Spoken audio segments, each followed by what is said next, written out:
Hey, this is Andrew, and I wanted to record a video to quickly demonstrate how I deploy database changes to Heroku for my Rails applications. And this is specifically in the situation where it's like a simple migration of adding a new column. And typically that database change corresponds to some sort of code change as well. But if you don't deploy the database change and migrate that database first, what can happen is the server, if you deploy it all together, the server will restart before your database changes have run. And if people are hitting your application, it'll generate an application error and potentially remember that state of having looked at a table and it not having a column. And from that point forward, once that's cached in memory, it'll just say, hey, we don't have that attribute. We don't have that attribute. So the solution to this is to first deploy the database change and then deploy the code change. And it won't work in every situation. Like there are some situations where that might actually cause a problem as well. But for simple, like adding a column or something like that, this will typically do the trick. So let's get started.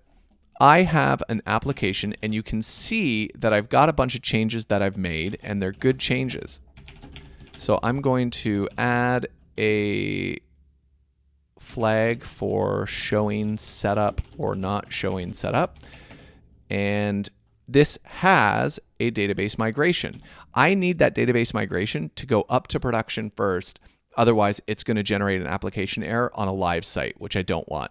So here's what I do. I look at my remotes and you can see that I have the Heroku remote here. I am going to clone this repo. So I'll go out of the repository for this application, and then I'll clone the Heroku repository, and it matches the project name directory, so that's not going to work. So I'll do, I'll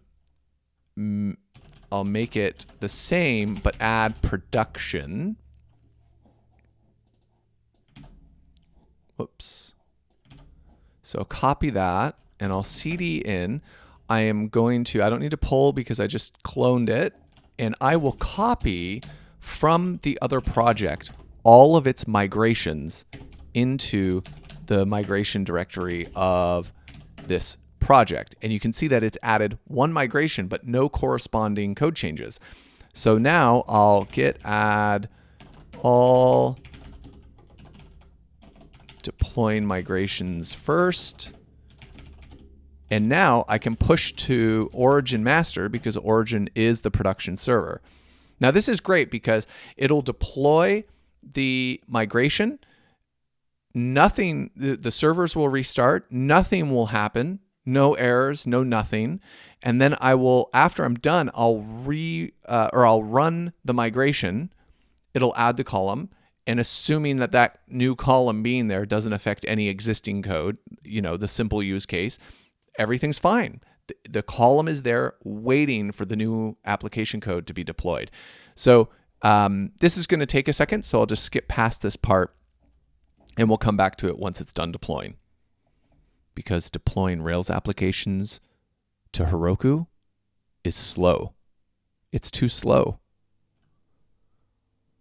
All right, welcome back. After far too much time, we now have our application, and not the application, we have the migration deployed. So I'll do Heroku run rake db migrate, and that will run the migration for the one column that I happen to be adding in this case.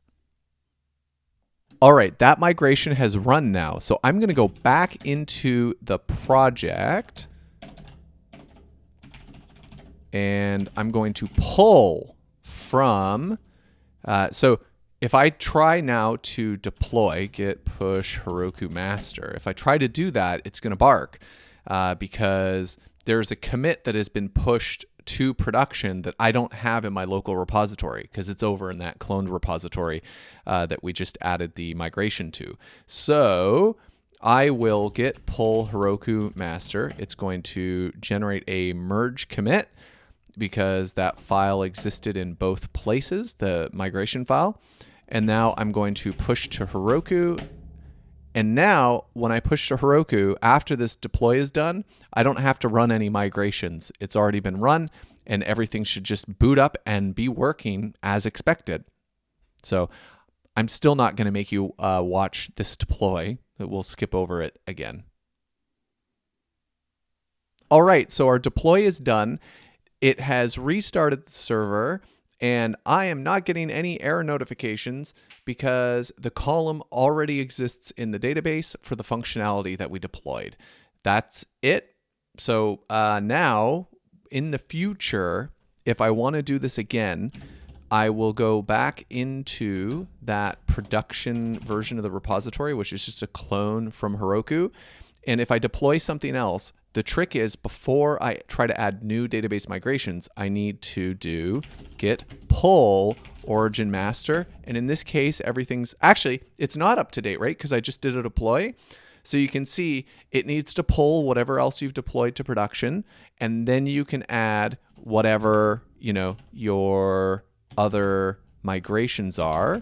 And in this case, there won't be any new ones, but you would do it like that. Git status, it'll be nothing because there are no new migrations. So that's how you would do it the next time. My disk space is critically low. I better go fix that. See you next time.